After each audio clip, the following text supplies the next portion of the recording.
Chapter 2. I strolled outdoors to enjoy a cigar, comforted by the rays of the morning sun after my night's experience. It was pleasant, I reflected, to be once more in the realm of the natural, to see the trees attired in the autumn foliage, to feel the rustle of fallen leaves underfoot, to fill my lungs with the spicy, invigorating October air. A grey squirrel scampered across my pathway, his cheek pouches bulging with acorns. A flock of blackbirds migrating southward stopped for a few moments in the trees above my head, chattering vociferously, then resumed their journey with a sudden whir of wings and a few hoarse notes of farewell. It is but a step, I reflected, from the natural to the supernatural. This observation started a new line of thought. After all, could anything be supernatural, above nature? Nature, according to my belief, was only another name for God, eternal mind, omnipotent, omnipresent, omniscient ruler of the universe. If he were omnipotent, could anything take place contrary to his laws? Obviously not. The word supernatural was, after all, only an expression invented by man in his finite ignorance, to define those things which he did not understand. Telegraphy, telephony, and the phonograph, the moving picture, all would have been regarded with superstition by an age less advanced than ours. Man had only to become familiar with the laws governing them in order to discard the word supernatural as applied to their manifestations. What right then had I to term the phenomena which I had just witnessed supernatural? I might call them supernormal, but to think of them as supernatural would be to believe the impossible, namely that which is all-powerful had been overpowered. I resolved then and there that if further phenomena manifested themselves that night, I would, as far as it were possible, curb my superstition and fear, regard them with the eye of a philosopher, and endeavor to learn their cause, which must necessarily be governed by natural law. A grey cloud of dust and the whirring of a motor announced the coming of an automobile. The next minute an ancient flivver, with whose bumps of eccentricity I had gained some acquaintance, turned into the driveway and stopped opposite me. Joe Sevis, older son of my uncle's tenant, stepped out and came running toward me. "Glitch's wife died this morning," he panted, "and he swears Mr. Braddock is a vampire and sucked her blood." "What rot," I replied. "Nobody believes him, of course." "I ain't so sure of that," said Joe. "Some of the farmers are taking it mighty serious. One of the Langdon boys, first farm north of here, was took sick this morning. Doctor don't know what's the matter of him. Folks say it looks mighty queer." Mrs. Rhodes appeared on the front porch. "A telephone call for you, sir," she said. I hastened to the phone. A woman was speaking. "This is Mrs. Newberry," she said. "My husband is dreadfully ill and asked me to tell you that he cannot come to sit up with you tonight." I thanked the lady, offered my condolences, and tendered my sincere wishes for her husband's speedy recovery. This done, I wrote a note of sympathy to Mr. Glitch and dispatched Joe with it. Here indeed was a pretty situation. Glitch's wife dead, Newberry seriously ill, and the whole countryside frightened by this impossible vampire story. I knew it would be useless to ask any of the other neighbors to keep watch with me. Obviously, I was destined to face the terrors of the coming night alone. Was I equal to the task? Could my nerves, already unstrung by the previous night's experience, withstand the ordeal? I must confess, and not without feeling of shame, that at this juncture I felt impelled to flee. Anywhere, and leave my deceased uncle's affairs to shape themselves as they would. With this idea in mind, I repaired to my room and started to pack my grip. Something fell to the floor. It was my uncle's last letter, received only the day before the telegram arrived, announcing his death. I hesitated, then picked it up and opened it. The last paragraph held my attention. "And Billy, oh my boy, don't worry any more about the money I advanced you. It was, as you say, a considerable drain on my resources. But I gave it willingly, gladly, for the education of my sister's son. My only regret is that I could not have done more. A flush of guilt came over me. The reproach of my conscience was keen and painful. I had been about to commit a cowardly, dishonorable deed. Thank God for the accidental intervention of that letter, I said fervently. My resolution was made firmly now. I would see the thing through at all costs. The noble love, the generous self-sacrifice of my uncle should not go unrequited. I quickly unpacked my bag and walked downstairs. The rest of the day was uneventful, but the night, how I dreaded the coming of night. As I stood on the porch and watched the last faint glow of sunset slowly fading away, I wished that I, like Joshua, might cause the sun and moon to stand still. Twilight came all too quickly, accelerated by a bank of heavy clouds which appeared on the western horizon, and darkness succeeded twilight with unwonted rapidity. I entered the house and trod the hallway leading to the living room with much the same feeling, no doubt, that a convict experiences when entering the death cell. The housekeeper was just placing the lamp, freshly cleaned and filled, in the room. Joe Sever's younger brother, Sam, had placed logs in the fireplace, with kindling and paper beneath them, ready for lighting. Mrs. Rose bade me a kindly "Good night, sir," and departed noiselessly.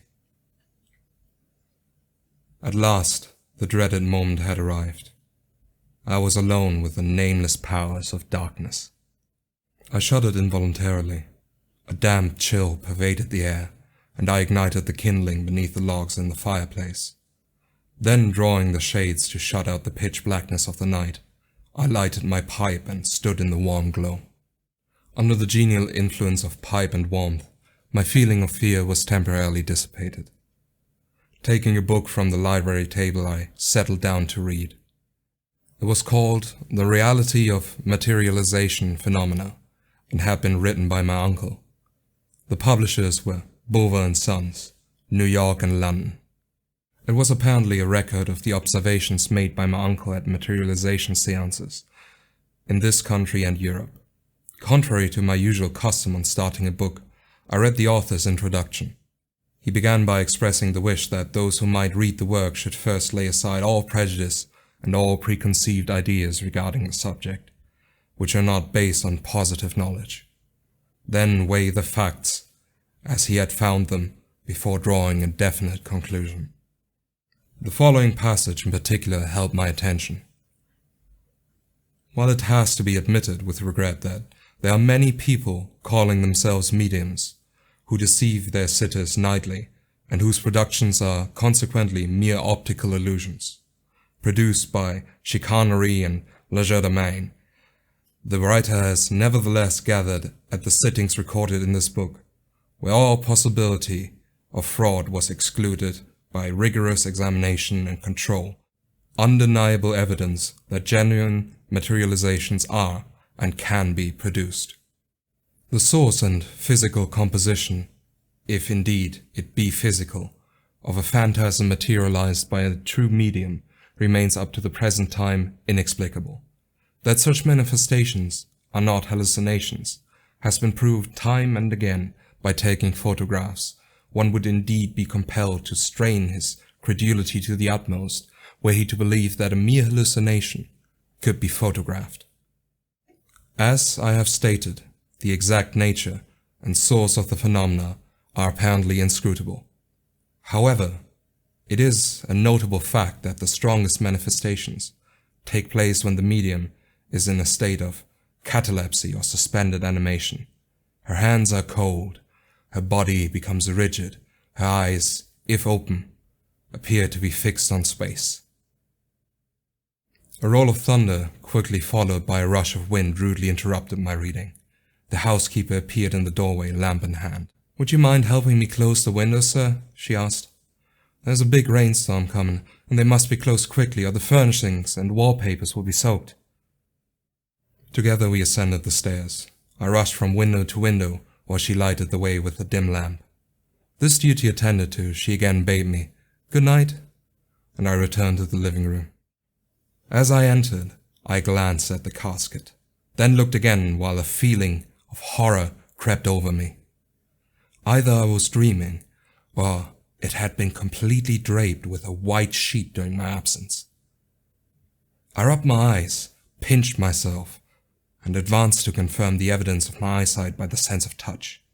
As I extended my hand, the center of the sheet rose in a sharp peak, as if lifted by some invisible presence, and the entire fabric traveled upward toward the ceiling. I drew back with a cry of dread, watching it, with perhaps the same fascination that is experienced by a doomed bird or animal looking the eyes of a serpent that is about to devour it. The point touched the ceiling. There was a crash of thunder, accompanied by a blinding flash of lightning, which illuminated the room through the sides of the ill-fitting window shades, and I found myself staring at the bare ceiling. Walking dazedly to the fireplace, I poked the logs until they blazed, and then sat down to collect my thoughts. Torrents of rain were beating against the window panes. Thunder roared and lightning flashed incessantly. I took up my pipe and was about to light it when a strange sight interrupted me. Something round and flat, about 6 inches in diameter and of a greyish colour, was moving along the floor from the casket toward the centre of the room. I watched it, fascinated, while the blood seemed to congeal in my veins. It did not roll or slide along the floor, but seemed to rather flow forward. It reminded me, more than anything else, of an amoeba, one of those microscopic, unicellular animalcule which I had examined in the study of zoology. An amoeba magnified, perhaps, several million diameters.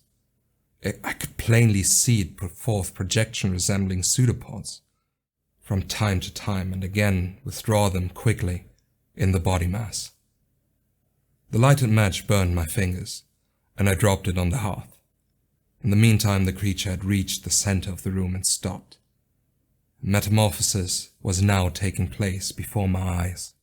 To my surprise, I beheld in place of a magnified amoeba a gigantic trilobite, larger, it is true, than any specimen which has ever been found, but nevertheless true to form in every detail.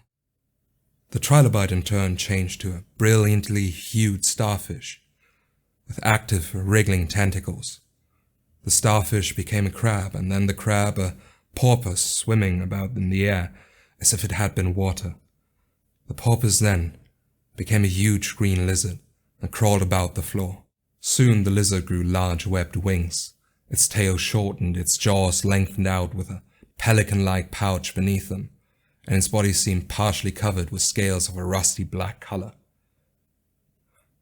I afterward learned that this was a phantasmic representation of a pterodactyl or prehistoric flying reptile.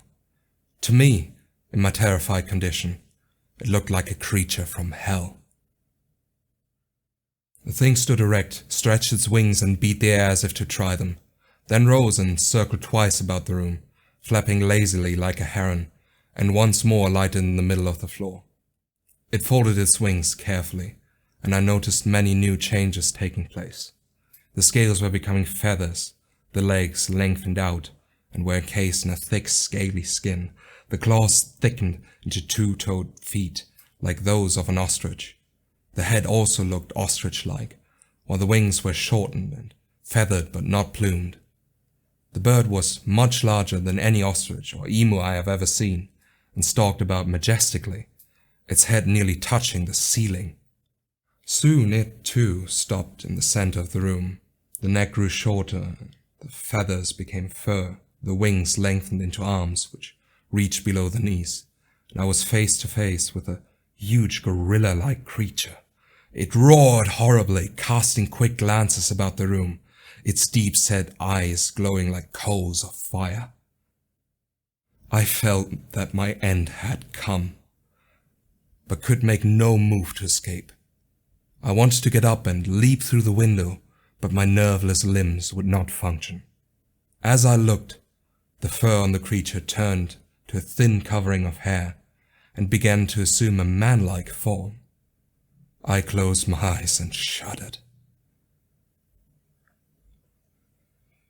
When I opened them a moment later, I beheld what might have been the missing link, half man, half beast.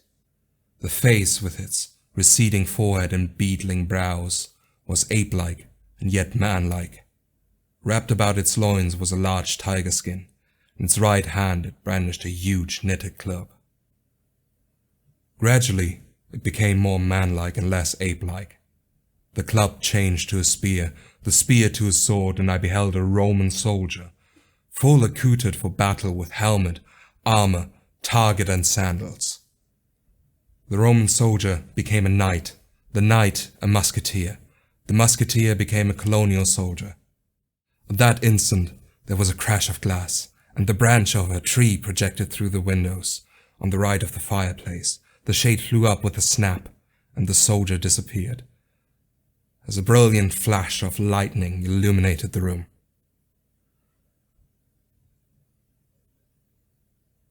I rushed to the window and saw that the overhanging limb of an elm had been broken off by the wind and hurled through the glass. The rain was coming in torrents. The housekeeper, who had heard the noise, appeared in the doorway. Seeing the rain blowing in at the window, she left and returned a moment later with a hammer, tacks, and a folded sheet. I tacked the sheet through the window's frame with difficulty, on account of the strong wind, and again pulled down the shade. Mrs. Rhodes retired. I consulted my watch. It lacked just 1 minute of midnight. Only half of the night gone. Would I be strong enough to endure the other half? This story will be concluded in the next issue of Weird Tales. Tell your news dealer to reserve a copy for you.